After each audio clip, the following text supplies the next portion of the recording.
Welcome. Thank you so much for spending a couple hours or an hour with us today. So my name is Sarah Goldberg. I'm a sourcer at Objective Paradigm, which is really proud to sponsor Midwest Tech Connect. Objective Paradigm is a recruiting firm servicing innovative companies by connecting top technology talent with opportunity. We've been doing this for 20 years through our commitment to relationship building and our expertise in sourcing and research. And I'm moderating our today's panel. Our topic is hiring for diverse teams, which is one part hiring, one part actually building a really inclusive company, so that as you scale, you're building a place where people want to work and are comfortable bringing their whole selves to work. So we'll be talking a little bit about hiring, a little bit about culture, a little bit about leadership, how you actually lead inclusive companies. And I'm really honored to be speaking with our panelists today. We've got Akotaobi, who's the VP of Human Resources and Inclusion and Diversity at Prologis in Seattle. Uzo brings over 12 years of progressive HR experience for both startups and Fortune 500 companies. Most recently was asked by Google and LinkedIn to share his subject matter expertise on building inclusive teams. So happy to have you here, Uzo. Trevor Jenkins has over 10 years of experience cultivating diversity and building inclusive teams for both for-profit and nonprofit organizations. He's currently the Director of Diversity, Equity, and Inclusion at ActiveCampaign here in Chicago, and founder of Unfiltered Conversations, a framework and experience that helps people understand the severity of racism and inequality in America. Very excited to have you here, Trevor. Glad to be here. And finally, Tess Jenkins graduated from University of Illinois at Urbana-Champaign and leads diversity and inclusion efforts for LogicGate here in Chicago. Tess has extensive experience creating positive talent selection outcomes for organizations and creating D&I initiatives for leaders. Excited to have you here, Tess. Thank you. Good to be here. Awesome. Awesome. So now let's get into it. So before we get into the big stuff, just a quick icebreaker. So what's something that you guys have been, or you all have been doing to keep your head above the water? I mean, there's pandemic, there's very, very necessary protests happening all over America. Like, how have you been keeping your head up above the water? Uzo, why don't you go first? Yeah, I mean, it's there's a lot going on, and I think it's important to, even more important these days, to get grounded on who you are, what gives you energy, because there's so much that takes our energy away these days. And so for me, I have a 20-month-old puppy, yellow lab puppy, that I've been training, trying to be the beast master with her, and just training her on all kinds of things, and eventually want to get her to a point where we can run together. Because I run, well, in non-pandemic times, I ran competitive dog-human 5K races, and I'd love to get her to that point, but she is not close at all. Yeah, so we're just working on the basics there. Awesome. I didn't even know that was a thing. That's amazing. That is a thing, yes. Tess, what about you? So I was pretty brave enough to move like right after the pandemic started. Don't know why, but that was my decision to do. So one thing I've really gotten into is interior decorating, as well as like to start my morning off. Most of the time I would just like wake up, hit the ground running, cooking breakfast, doing all these things. I set aside 30 to 45 minutes to like meditate and do some yoga, occasionally scream into the abyss about why there's a pandemic, and just really hone in on making things in life as cozy as possible in these extremely crazy and hectic times. Awesome. And then Trevor? Yeah, just trying to do the things that give me life, for sure. I've been trying to reconnect with some old friends, old teammates. I used to play football in college, and so just setting up Zoom calls with some of them to see how life is going for them. I've been trying to get my 10,000 steps in at least 5 days out of the week too, and so that's really been helpful for my mental. And then I'm a big fan of Westerns, and so I'm a little late to the game. There's a Netflix series called Hell on Wheels, and so I just started that, and so it's just been interesting to catch up on some of the things I enjoy. Nice. Awesome. Sweet. So then another question for everybody, and this time we're going to start with Trevor as the first person to answer. What's something you wish you'd started doing earlier in your career on your journey? So I know a lot of the people who are attending today and maybe watching the recorded version later will be, pre-seed, just got their seed funding. So like, what's something that you wish, especially in, you know, creating diverse, inclusive teams, you started as close to day one as possible? Totally. I think that's a great question. I understand the business case for DEI. I think I would have started understanding the business first.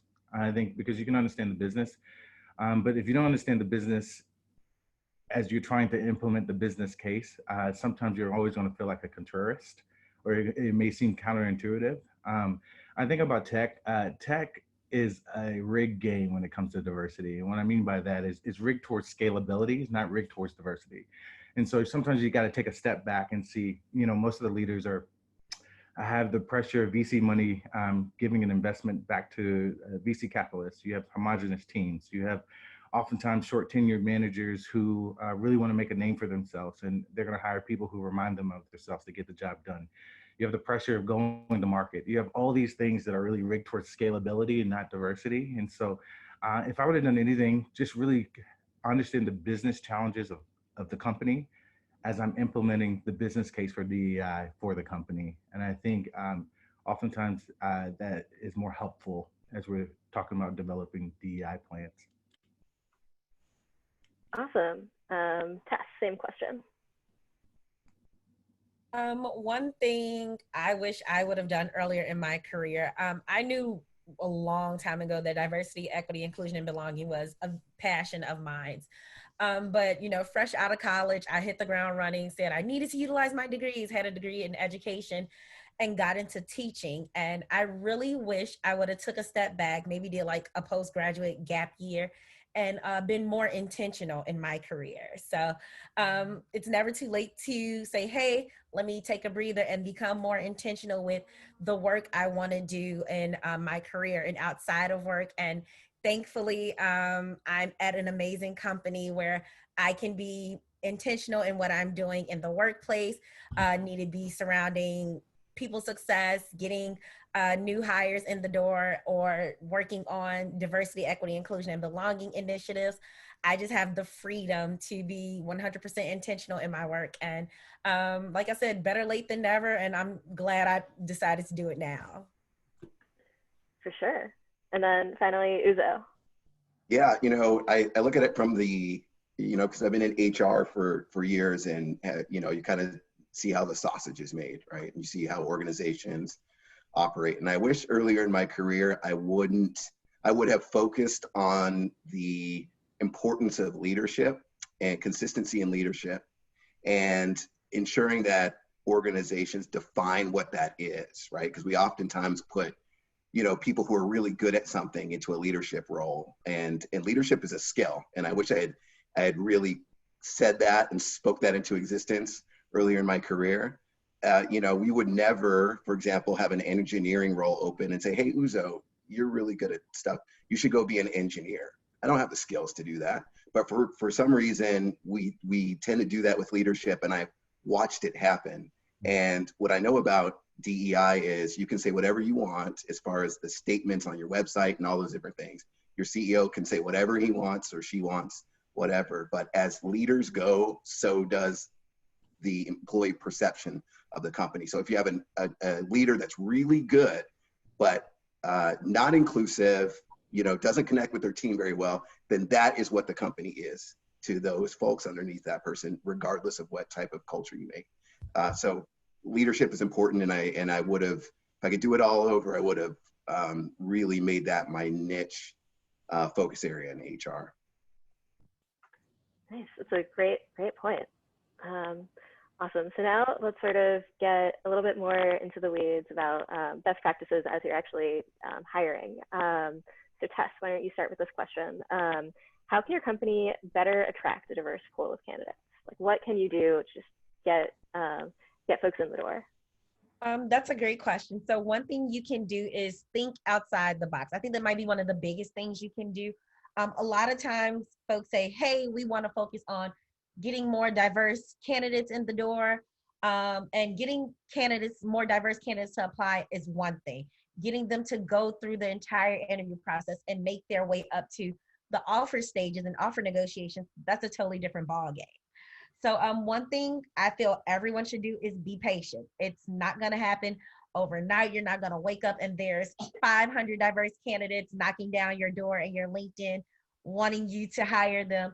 It's a game that you have to play of being intentional, being strategic, and knowing that, hey, I'm not going to find the most diverse candidates on LinkedIn or Indeed or Glassdoor. You're going to have to really look at some niche sites. One site that we've started using at LogicGate is POCIT.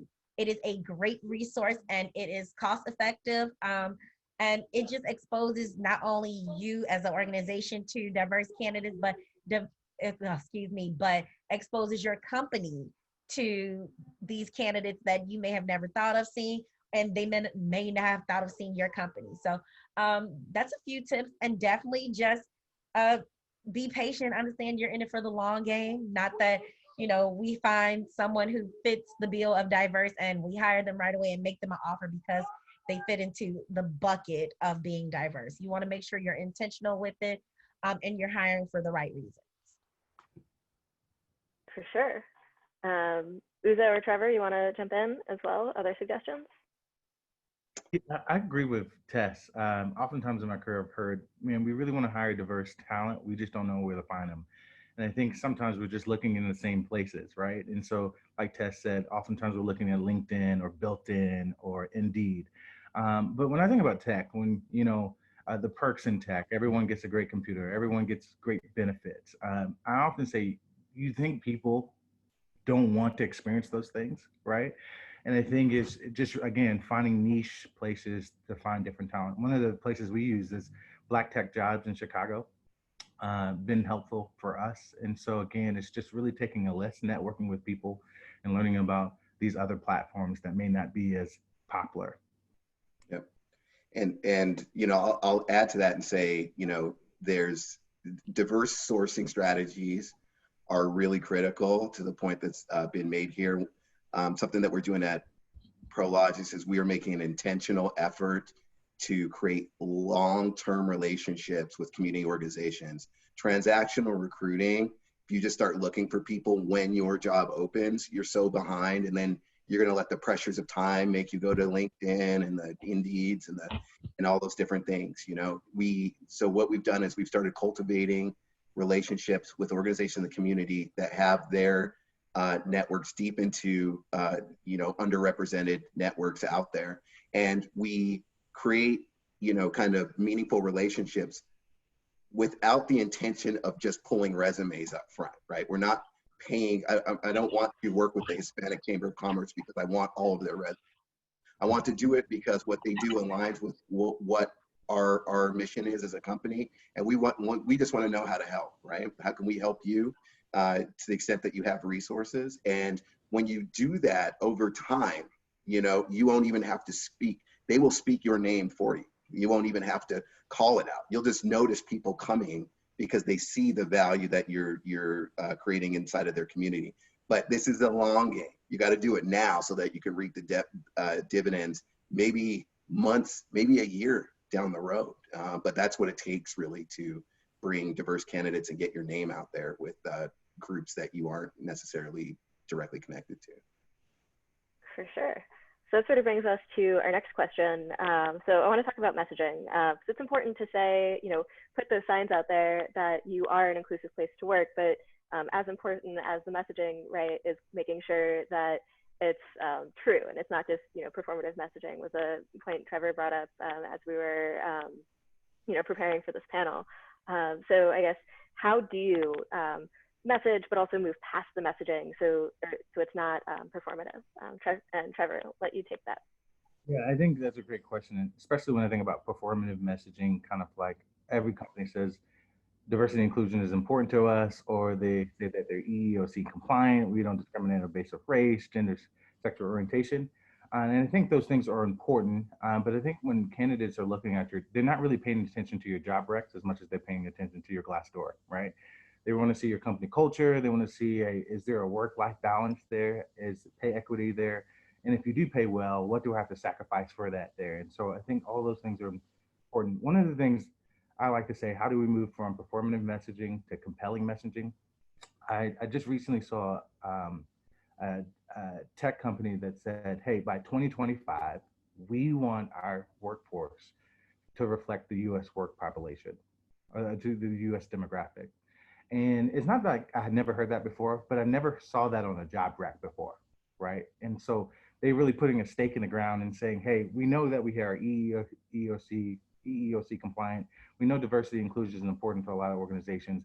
Hey, but we want to take a step forward and we're going to say, here's one of our goals as a company. I think it's normative to have goals as a business side. And so when people start creating goals on the people side, I think it moves from performative to compelling. And then another thing I would say is one of the things I feel like we're doing at ActiveCampaign is we call it AC feedback. And so we're a diverse company. And so when our customers say something great, we're doing campaigns showing the diversity in our company and the diversity in our customers and their businesses and how we're trying to help them. And so it moves from just the website pictures to real people in real time, saying that not only we're talking about diversity, but we really want to reflect that diversity in our company. And we're going to do it by championing our customers and highlighting what our customers are saying about us too. Again, incorporating that business case to it. That's awesome. Tess, Uzo, want to chime in? You go ahead, Uzo. No, the only thing, what I'll add to that, just really simply is when you define what your mission or, what that is, your DEI strategy, we'll often create these words, but not evaluate the system within your organization to make sure that you can realize that. We almost think that if you say it and you turn to your leader and say, now you heard me say it, now go be inclusive and hire diversity. But how do you make sure that that happens? People innately will do what is comfortable to them. And I'm a systems thinker. So if you create a system and the people will then follow, but oftentimes I think people will bolt on this DEI messaging on a system that wasn't working, that wasn't serving them, that wasn't helping, and thinking the words alone are going to change the practices and those kind of things that are actually maybe anti the statement that you're putting out there to the rest of the world. So,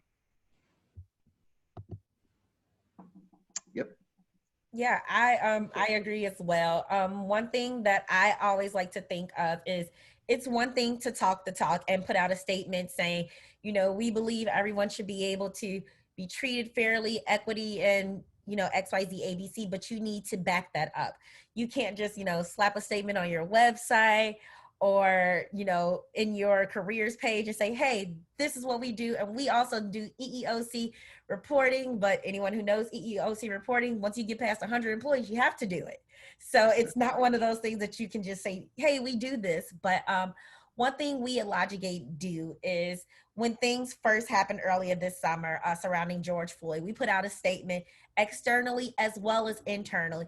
And our people success team, as well as our DEIB leadership committee, we came together and said, hey, we also need to do something to follow up to this. We don't want to just push out a statement and make a donation to a Chicago-based organization that's helping inner city youth. We also need to shift and shake how things may be perceived internally, which that creates a trickle effect of if our people leaders and our employees internally are, checking their biases and going through compassionate conversation workshops, then of course is going to spill into our recruiting practices and what we're showing candidates and those who are interested in LogicGate, as well as whenever we have a new client brought on, whoever the account manager or relationship manager is, they do a spiel about the background they're from and the entire process to get that customer on board. And it really shows us the methodology behind getting those customers and, just how diverse we are. Wow, that's awesome. Awesome. So moving on to our next question. And Uzo, I want you to start with this one. What's one practical piece of advice you'd give to folks who want to combat hiring bias? Yes, that's a great question. Stop freestyling it. Stop freestyling your interviews. It is not a thing where you can just roll into an interview 5 minutes before it. You did not research this person. There's no rhyme or reason to the questions you're asking. You're not aware of the competencies. You're not aware of the success profile that you're looking for. Stop freestyling the interview. It takes a because humans are inherently biased. So, and let's just say that out loud. You're not going to train that out of someone. You can make someone aware of it so that they can mitigate it, but ultimately we're inherently biased. So the hiring process, the interviewing process needs to be highly intentional and structured. Not so much that it's rigid and inhuman, but just the things that you do, what you ask people, the consistency of which you bring candidates in needs to be there. So, you know, as an example with Prologis, what we've instituted is a structured interview process where we, for most roles, we require a diverse slate. So what that means is at least 2 to 4 candidates, depending on the complexity of the job. And we have a portfolio of creative sourcing areas that we pull candidates into. And our managers, we make sure that when we do our intake meeting, they know exactly what the skill is. We're asking questions that will allow us to look at that competency. So no matter who you are as a person, you can demonstrate these things, not what you look like or what school you went to. And when you put someone in front of an interview panel, they're focused on specific competency. So when you go to the debrief, you're putting it all together like a pie. And then our talent acquisition partners are helping to consult and help the manager come down to that right solution. If you change the system, the people will follow. But if you continue to tell people, hire diverse people, and you let everybody kind of figure it out their own way, guess what? It's not going to happen. And we see that, you know, in our workforce. So intentionality around interviewing, I cannot stress that enough. Awesome. Trevor? Yeah, I think understanding where bias plays out the most, it plays out the most under pressure, right? Just generally speaking, if I was walking down the street, 12 o'clock at night and it's really dark, and then a lady was walking past me, she may get a little nervous, right? Because at the end of the day, she doesn't know me, she's trying to get into her car, and so there's a little bias that may be there because there's pressure, right? Our brain tries to make 40 million decisions in 4 seconds, right? The same thing happens in tech. When a hiring manager is giving the goal of hiring 15 engineers in a month, and they're used to just hiring 5. Now that pressure comes up, and then they're going to hire someone again who reminds them of themselves, people who they feel like can get the job done. And so I think to eliminate hiring biases, like Uzo said, again, you can't freestyle it. I think we need to start having these conversations of where do I feel pressure at? Because honestly, oftentimes that pressure that we experience in the workplace causes us to make biased decisions, particularly when it comes to hiring.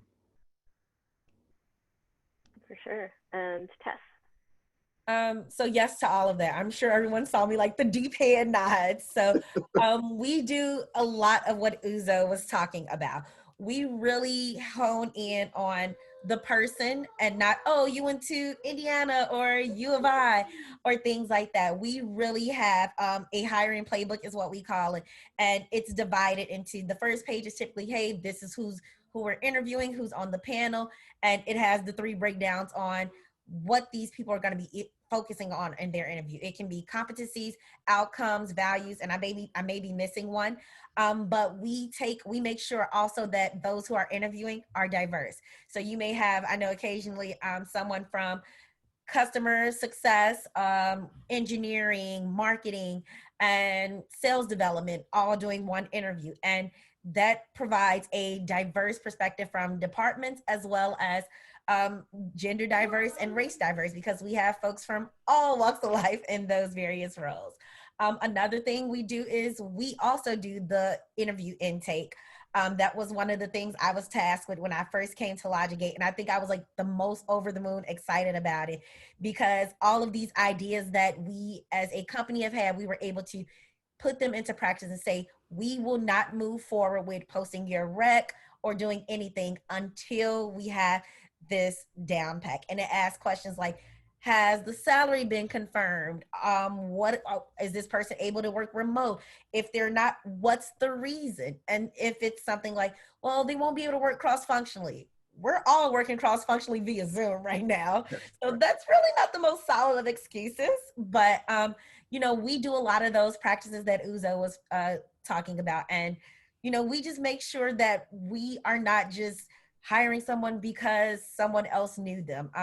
It's been proven that referrals benefit white men more than any other demographic in society. And when I found that out, I had to say, wow, how many referrals have I gotten? And it's exactly that. So, when you have to stop thinking about all those things, you have to say, hey, are we actually getting the folks who can come in, do the work, and be amazing folks within our organization, and not just saying, oh, he knew Ted who went to, Minnesota, so let's go ahead and bring him in. Yeah, I could not agree more. And to that point, we will actually we will not move forward with the recruiting process. I've even been known to shut a rec down if we can't get a commitment from leaders to fulfill the promise that we're putting out there as a company. And that's the way that I put it. And you got to be, if you're not willing to do that, nothing's going to change. 100%. Mm-hmm. Oh, awesome. So then now we're sort of talking about hiring, moving a little bit, how to like building a culture where people are a safe culture, really. So how do you create a culture that leans into the hard but necessary conversations, especially with everything you mentioned, George Floyd, is happening? So to actually encourage people to bring their whole selves to work. Tess, why don't you start with this one? So those conversations are extremely hard. So I'm going to change it up a little bit and say what you shouldn't do. Do not, under no circumstances, the day after something happens, instantly go and reach out to your Black coworkers and say, are you okay? 99.99% of the time, they are not. They may, not explicitly show it. They may continue to work through the day. Their productivity may be a little bit higher than normal. And that's because they are tossing themselves into their work. What I will say to do is take a step back, make a statement saying, if we are aware of what's going on. If you want to talk, you're more than welcome to send a Slack message, text, call, anything like that. One thing our director of people success is amazing at doing is just doing check-ins with the entire team. And when she does those check-ins, I never feel as though I have to put up a front like, oh, I'm totally fine. The world is crashing down, but it's a good day to work at LogicGate or anything like that. I can say, I am struggling today. I don't know, how I'm going to feel in 2 hours, let alone 10 minutes, but I'm here and I'm going to do as much as I can. Another thing to do is just communicate. Do not just say, oh, we're going to push out a statement. A lot of companies did that initial statement in June and that's it. You haven't seen any other work they're doing. You haven't heard of anything else they're doing. They just put out a statement because they saw Pinterest do one and they thought it was the right thing to do at that time. Words without action mean absolutely nothing. I would say sometimes you may need to bring an outside resource in and have them do those compassionate conversations. Do not rely on the people of color within your organization to steer those conversations and be the educators for the company. They have more than enough going on, so they should not have to feel tasked with educating their coworkers on things that are going on involving them. So I would definitely say look at outside resources because they are fully prepared to deal with those tough conversations and teach you how to have compassionate conversations and be a more compassionate people leader, hiring manager, or whatever your capacity is. Oh, awesome. Thank you. Trevor. Yeah, that's why I think diversity training is very important, right? And not just about unconscious bias, but this idea of covering, right? The notion that you can't bring your full self to work means that you're covering parts of your identity or you feel like you have to leave parts of your identity at the door. And we all cover. I think particularly when it comes to my own diversity story, it starts with race. I realize though everyone else's story may not start with race. It could start with some sort of gender or sexual orientation that they had to cover or faith that they had to cover. And so when we create spaces around trainings where people be able to share their stories, their diversity stories, I think it moves from just talking about business to seeing people as humans and employees as well. There's another good resource called Radical Candor by Ken Scott. And she talks about challenging directly and caring personally. And I think oftentimes when it comes to managers, either they're good at one or the other. They either care personally and really have great conversations, yet it's hard for them to tell the employees that the work is not good enough. Or on the flip side, they either challenge directly all the time, but they don't care personally. And so when a situation like George Floyd happens, it feels disingenuous. You never checked on me in the last 90 days. And so why do you really want to know what's going on now, right? And so I think it is important for managers to care personally and challenge directly. All levels of leadership too, to create a space where people can express who they are. And then also to create forums where we can push back on certain things that are said within an organization, right? I think that's the beauty of diversity of thought too. I often say you don't know what you believe until you're able to argue the other side. And that's the kind of environment I want to create where we're listening to people, we're hearing their stories, yet at the same time, we're able to challenge our thinkings to get better. Awesome. Taking notes on these references and books too. And then Uzo. Yeah, I'll add that, as an organization, be cautious of reacting in the moment or watching the domino effect of watching these other organizations do stuff, and then you don't want to be that jerk in the room who's not doing it. I think the example of that is when Juneteenth, everyone started giving Juneteenth off. I had never heard it, it's a rare day in corporate America I heard any company talk about Juneteenth before that happened. And so in one sense, you could say, well, cool, they seem to be paying attention, but I promise you that energy won't be there next year unless there's an acute circumstance. And your employees are going to be the ones who are going to call you out on that. And they're the ones who are living in your house. And so my recommendation with all things, again, going back to systems thinking, strategic thinking, is have a strategy. And in your DEI strategy, there should be your efforts internally, but then how does that translate into voice? And do your actions align with that strategy and that direction that you're moving in place? Because if you start doing a bunch of artificial things that aren't, don't feel like they're within that framework, it's unsustainable, right? And it puts you in a tougher spot when it comes to having these type of conversations and being able to effectively address what's happening with your own employees. Wow, thank you. Awesome. Then moving on, let's talk a little bit about, we talked a little bit about, making sure that everything is aligned with the business. So for Trevor to start, how can people measure their results? Leaders, HR, whoever's really in charge of this, like how can you set up the business case, making sure that things are actually being tracked and done? I think that's a great question. I think, like we just said, you can't freestyle these things. Just 3 things I want to share. I think that's been helpful, especially as you're maybe a small company or really starting up. And right now you're a speedboat. You can move quickly. There are companies who are cruise ships.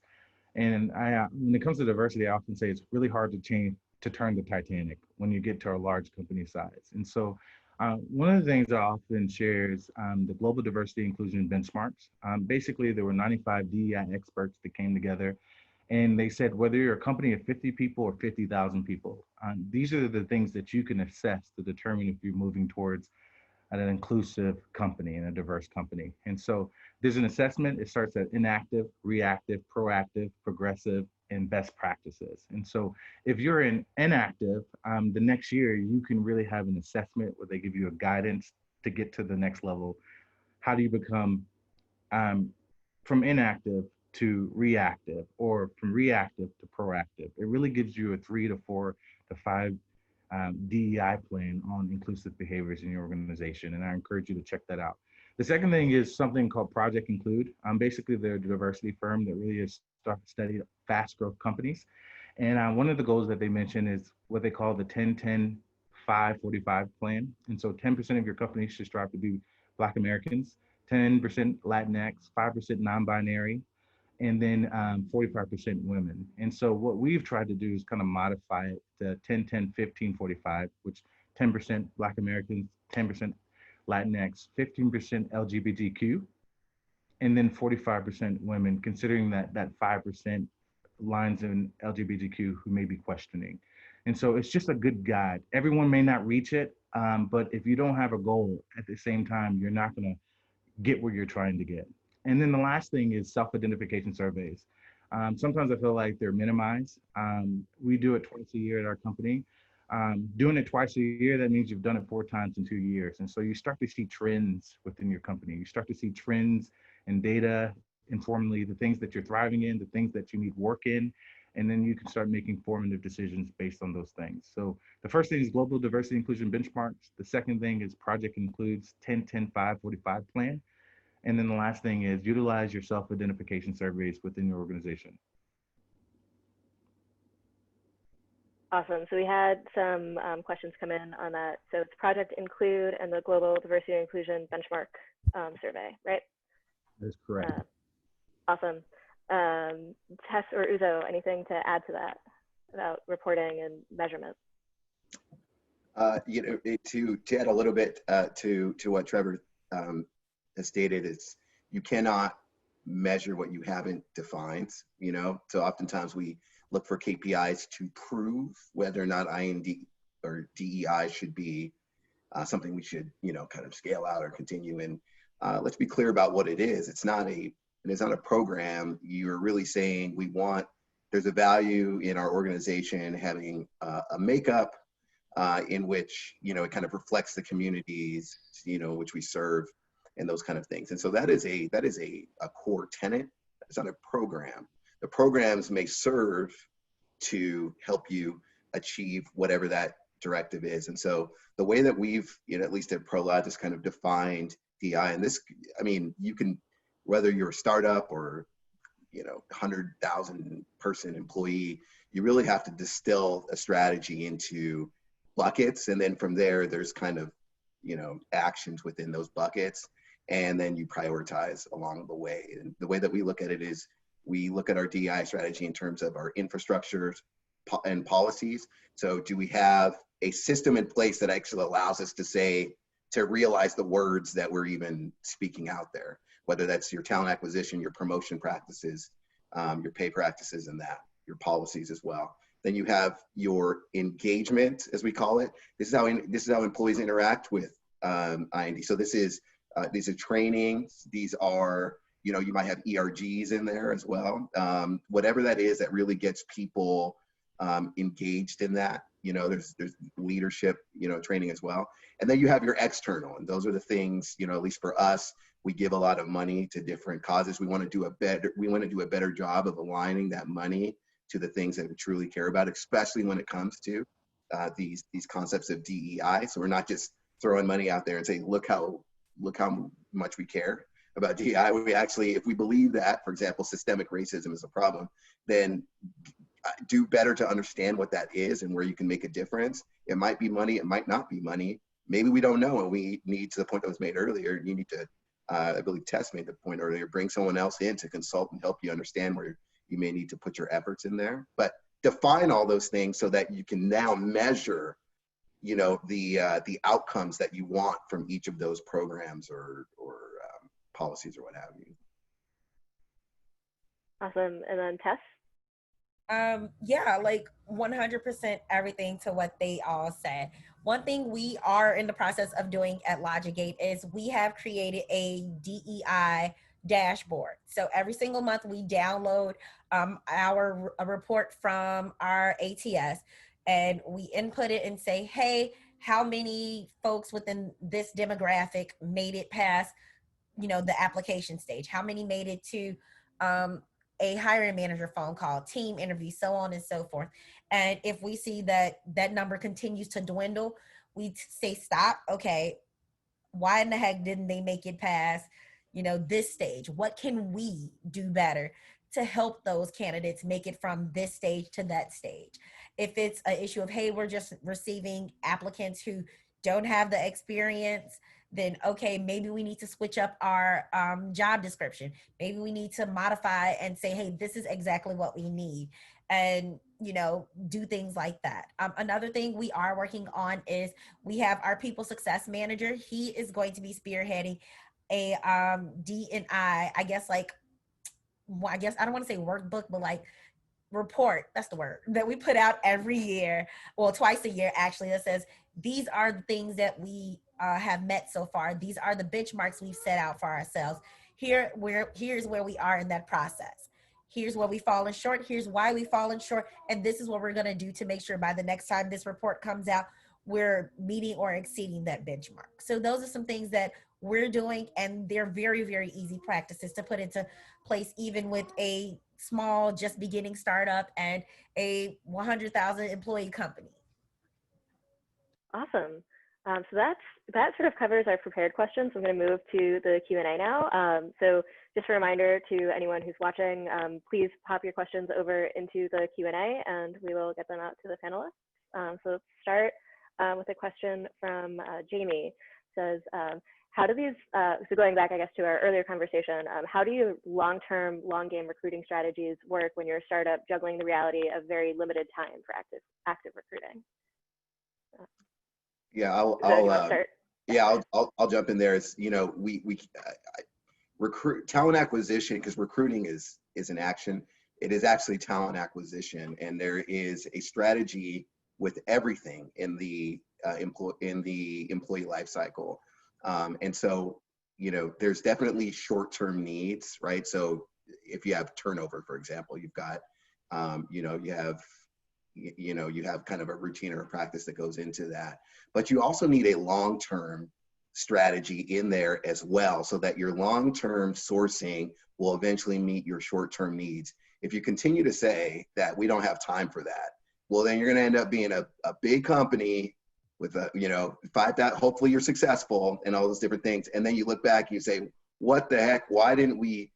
Now you're going to go back and start doing those long-term things anyway, but you'll have to repair, perhaps, fix, perhaps, something that you could have addressed in the beginning. I mean, you always, in business, we do a great job of planning for our customers' needs, and we do a great job of planning for the business continuity needs and all of that. But when it comes to people, we don't have time.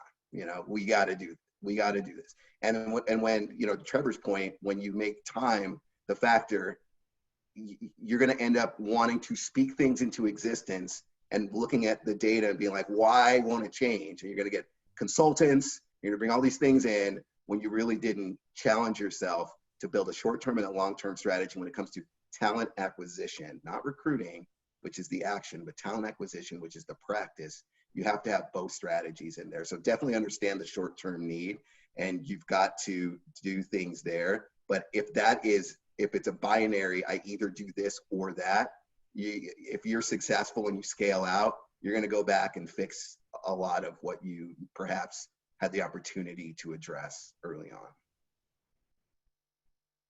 Awesome, thank you. Tess or Trevor, either of you want to chime in? Sure. I 100% agree with what Uzo said. You have to make time for it. You have to make it a priority. Because at the end of the day, you're going to need people in your organization. You're going to need an accountant at least, and you're definitely going to need a talent acquisition partner so that you're not running around like a chicken with your head cut off trying to juggle everything.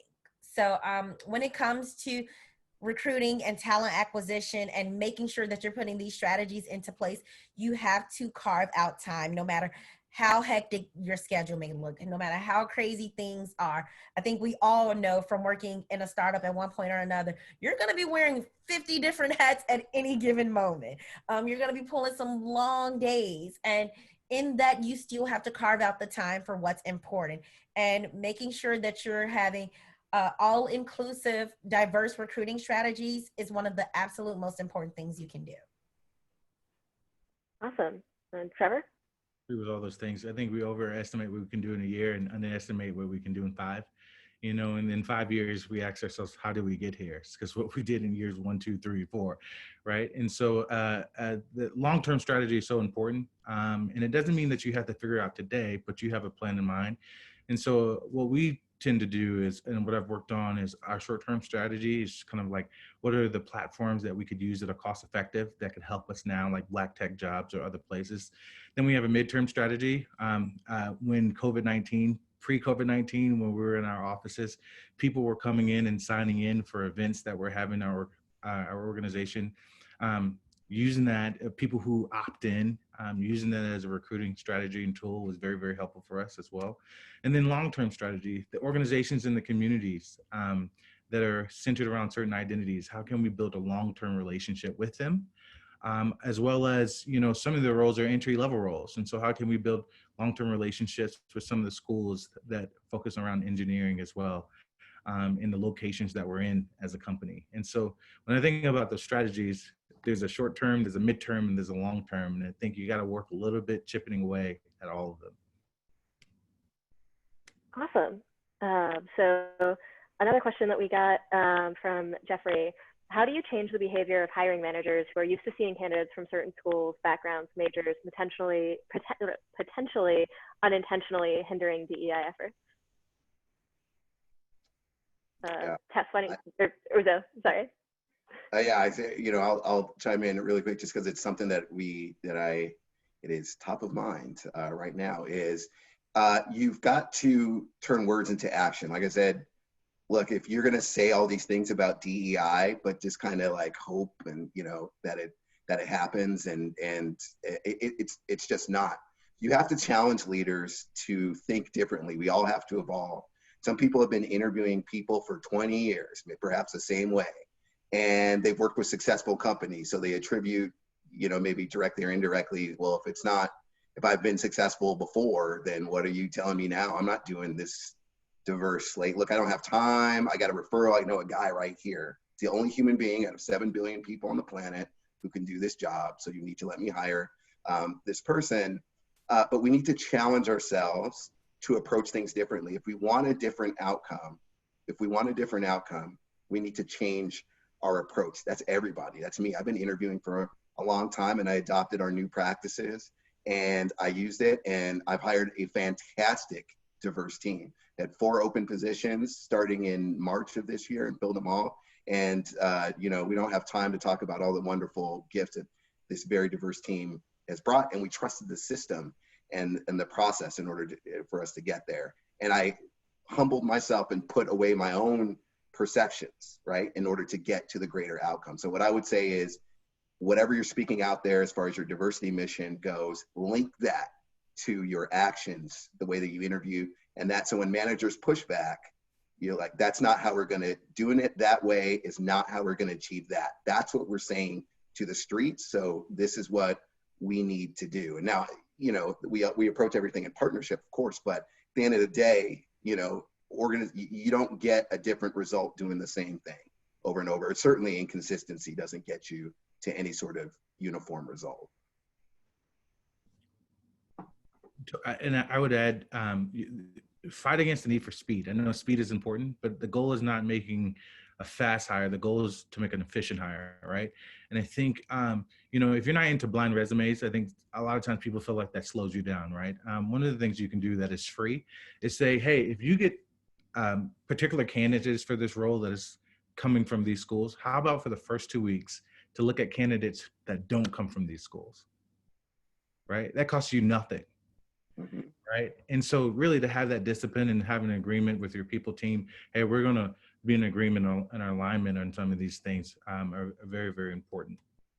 And then cost-effective ways to ensure that bias is not happening. And then there's another organization, I forgot the name, I'll put it in the Slack, but what they do is they look at particular roles and they say, hey, based on your region where you're located, hey, if you're looking for engineers, 15% of the candidates are typically women when it comes to engineers in the city of Chicago. And so when you're thinking about your talent pool, 15% of women should represent that talent pool as you're talking about the hiring.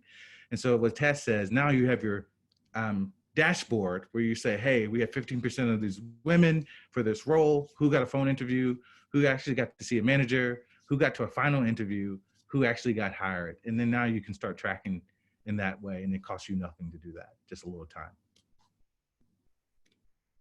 Awesome. So I do want to pay attention to time. We've got a couple more questions. We're almost ready to wrap up. But there's one question that came that is, I think, right on par with what you've all been saying, is from Max. And can you speak to the disparity of numbers of diverse engineers or people from diverse backgrounds with four-year degrees versus boot camp programs, and how you can approach that in the interviewing and hiring process? Anyone want to jump on that? It's, Tess, you want to jump in on that? Sure. So when I came in for my interview at LogicGate, I had to do a case study. And full transparency, I was like over the moon, like, oh my God, I have to do a case study. Never done one before. What the heck? In that case study, I had to find candidates for a specific role. And one thing I instantly thought, okay, hey, this is easy. I can do it in my sleep. But secondly, I said, I do not want to look at what's considered the traditional candidate. Because if you look at the traditional candidate, a lot of times you fall into those buckets of, oh, did they go to this school? You know, does this school have a reputable engineering program? Did they work for these specific companies and this, that, and the other? When you should just be looking at their experience. Where they got their education from should not matter. How they got their education should matter, because everyone has a different life path, and your life path can take you on a more scenic route than someone's that had them go from high school, college, grad school, career. So one thing when it comes to those disparities, you have to be aware of them and kind of look at those who have a non-traditional background a little bit more deeply than you would for those who have a traditional background, because they can spend a year, 2 years at a coding camp, then dive into an internship and be a totally more different wealth of knowledge than someone who went the traditional route. And I'll add to that as well and say that oftentimes, especially from my perspective in HR, we talk about things in the abstract. We say, I need someone with a 4-year degree because they're more skilled than someone with a 1-year or 2-year boot camp. But you haven't actually spoke about directly what are the skills you're actually looking for, because we're assuming you're assuming that a 4-year degree comes with all these things as opposed to the boot camp. So as with anything, you look at what is the skill gap that you have, you know, is it help desk or whatever it is, and what is the specific skill that program is potentially addressing, right? And then there's that one-to-one piece there. But then you also have to think about, you know, I love using the term hire for what you can't teach. You know, we're not robots. We're not just a collection of organic material and the skills that we have. We're actual human beings. And so there's a certain intangible quality that you need to think about. And if you really put that out there and you really put a high value on that, then one can come from a boot camp to the extent that they have the minimal amount of technical expertise.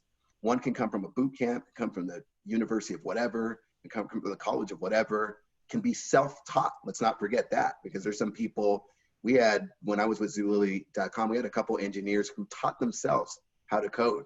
And they were senior engineers, right? You know, I mean, these incredible people as well, but that's something that you can't teach. That is an insane amount of curiosity in those people. And so let's take the conversation out of abstract concepts of boot camp and degree and start distilling those into the skills that are taught, the gaps that you have, and the intangible qualities that you need to find in people to add to the culture of your organization.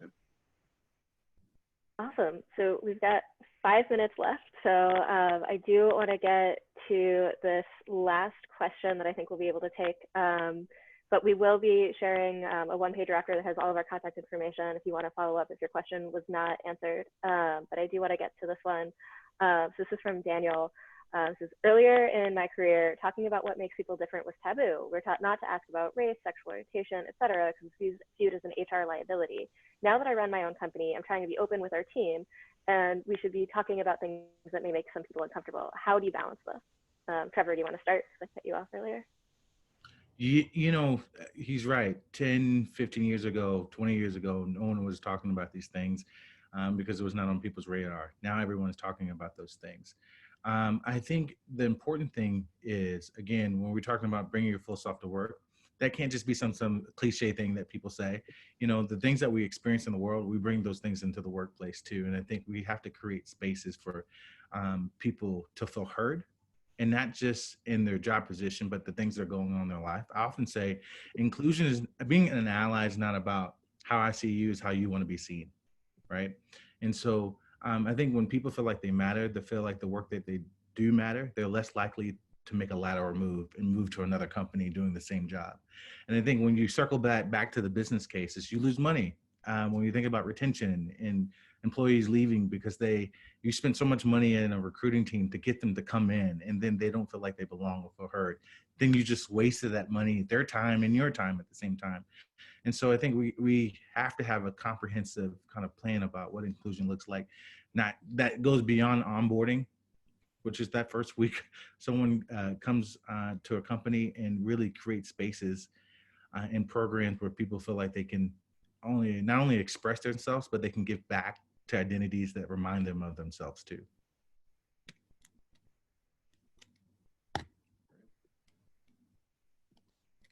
Awesome.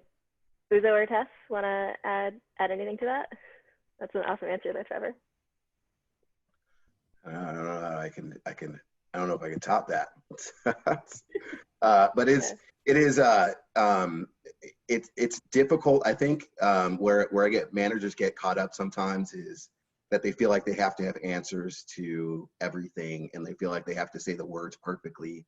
And if they don't say the words perfectly, it's like this kind of weird, awkward tiptoe, sort of deal, especially when acute situations happen. But I think it's understanding the humanity of people and what would we want for ourselves, and the space to be able to express yourself. If I could give any suggestion as leaders, is that you've got to look, your people are just not the functions they serve. They are people. And so, give people permission, and you've got to, and that's got to come from you. They can't just assume it because you're a nice person. You need to tell your team, hey, if you ever need space, if you ever say, hey, I need a mental health day, and period, end of sentence, just do it. I give you permission right now. So don't feel like you have to, do anything extraordinary here, but give people the space there, and don't try to force things within the organization because you feel like you have to, or some other organization is doing it. Listen to your people as well and get that feedback loop, and just create space for them to be who they are. I totally agree with you. And can I just add, I think oftentimes as leaders, when someone expresses their need, we internalize it as we're failing, right? We're failing at something, and we can't always take those things personally. I think we have to look at it as an opportunity to create even intimacy with them. Oh, they're expressing their need. This is an opportunity for them to feel heard. It's not necessarily about me, but it's an opportunity to create a space for them to feel even more interconnected at the place that they work at. And so I think sometimes we got to get out the way as leaders and put people before us. Yeah. Not take everything so personal. Awesome. Yeah. And Tess, do you want to close us out? Sure. So I'm going to speak to the other side of that, being someone who has had to go to their manager in just a frenzy. So I am the mother to a soon-to-be 6-year-old rambunctious little boy, and he's getting ready to start kindergarten. And obviously, don't know if anyone noticed, kind of a pandemic going on. So schooling is just a tad bit different, also known as a whole heck of a lot different than when we had the conversation in March with his school. So school was initially pushed back by 2 weeks, and I was just in a frenzy, stressed about how I'm going to juggle my responsibilities with work, making sure he's on task for school, as well as motherhood, studying for my HR exams, just everything. And I've had times where I've had to go to my people leader and say, I need to take a half a day. He is literally laying on the floor screaming for bloody murder, having a full-on meltdown, and I just need to step away. And what she did was, without even thinking about it, saying, go ahead, do what you need to do. So what she did as a leader, she didn't even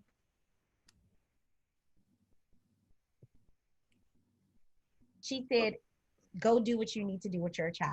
And that showed me, as someone who directly reports to her, that she cared about me as an employee and the life that happens all around me as an employee. And what leaders can do is use that as an example of the fact that life doesn't stop when we open up the laptop and start hacking away, working, doing whatever we have to do. A lot of times my son walks into our meetings and he'll eat breakfast during the meetings and be right there next to me. And you have to be compassionate with that in this time, especially, when life does eventually go back to normal, life is still happening around your employees. So, they're going to occasionally have those tough conversations that may feel uncomfortable, not only for you, but for them as well. And the number one thing is show compassion and genuine compassion. Don't just say, oh, I understand, and a pat on the hand and, cringe a little bit once the conversation is over. Genuinely show them that, hey, I understand life happens.